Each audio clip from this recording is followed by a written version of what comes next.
Hello बच्चों, let's read the question. The question say that heat of neutralization of weak acid, a strong base is not a constant. Okay, so हमें बताना है बच्चों ये statement true है या फिर फॉल्स है. सो आइए फर्स्ट ऑफ ऑल बात करते हैं की कॉन्सेप्ट की कॉन्सेप्ट. तो बेसिकली ये क्वेश्चन आया बच्चों हीट ऑफ न्यूट्रलाइजेशन से. Heat of neutralization. First of all बात करते हैं बच्चों यहाँ पे हीट ऑफ न्यूट्रलाइजेशन होता क्या है. सो मैं यहाँ पे ये बोल सकता हूँ कि हीट ऑफ न्यूट्रलाइजेशन जो है बच्चों is the change in enthalpy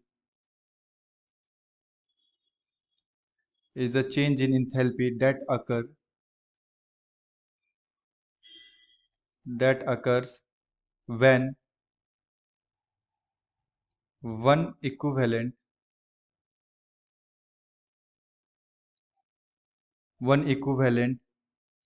of an acid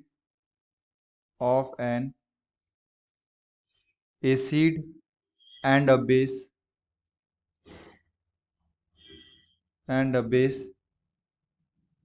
undergoes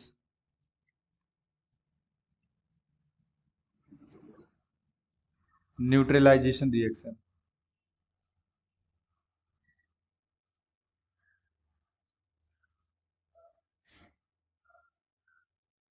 neutralisation reaction, yes. So heat of neutralization क्या होता है बच्चों. It is the change in enthalpy that occur when one equivalent of acid and a base undergoes neutralization reaction, yes. तो acid और base का जब भी reaction होता है तो इस रिएक्शन को हम लोग क्या बोलते हैं बच्चों, न्यूट्रलाइजेशन रिएक्शन. एंड यहाँ से सॉल्ट एंड वाटर का क्या होता है बच्चों, फॉर्मेशन होता है. ओके, अब हमें यहाँ पे क्वेश्चन में दे रखा है heat of neutralization of weak acid and strong base. तो देखो जब भी हमारे पास वीक एसिड होता है, वीक एसिड और स्ट्रॉन्ग बेस,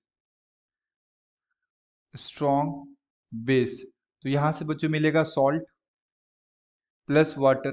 ओके, सो यहाँ पे जो हमारे पास वीक एसिड है, हमें पता है कि ये कंप्लीटली डिसोसिएट नहीं होते है ना. ये अप्रोक्स कितने होते हैं, 5% ही डिसोसिएट होते हैं. तो इस वीक एसिड को डिसोसिएट करवाने के लिए बच्चों एनर्जी की जरूरत होती है. ठीक है, एनर्जी रिक्वायर्ड होती है, इंथैल्पी रिक्वायर्ड होती है ताकि ये जो हमारा वीक एसिड है ये क्या हो जाए, कंप्लीट डिसोसिएट कर जाए.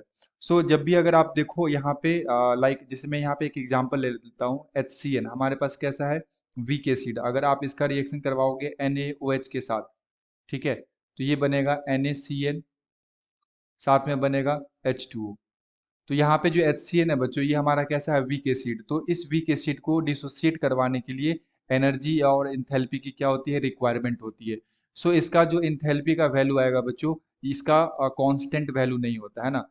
Del H of enthalpy is not constant, ये कांस्टेंट वैल्यू नहीं होता है. अगर आप बात करो स्ट्रॉन्ग एसिड और स्ट्रॉन्ग बेस के केस में, तो वहाँ पे दोनों स्ट्रॉन्ग हैं, 100% डिसोसिएशन हो जाता है. तो वहाँ पे जो भी आपका एंथैल्पी होता है वो कांस्टेंट होता है बच्चों. But in case of weak acid strong base, और in case of strong acid और वीक बेस, यहाँ पे जो भी वीक होते हैं उसको कंप्लीटली डिसोसिएट करवाने के लिए एनर्जी की जरूरत होती है, रिक्वायरमेंट होती है. सो हमें क्वेश्चन में यहाँ पे दे रखा है heat of neutralization of weak acid and strong base is not constant. तो yes, this is the true statement. ये जो स्टेटमेंट है बच्चों ये कैसा है, ट्रू स्टेटमेंट है, कांस्टेंट नहीं होता है. Okay, answer is true. I hope you will understood it well. Best of luck, thank you.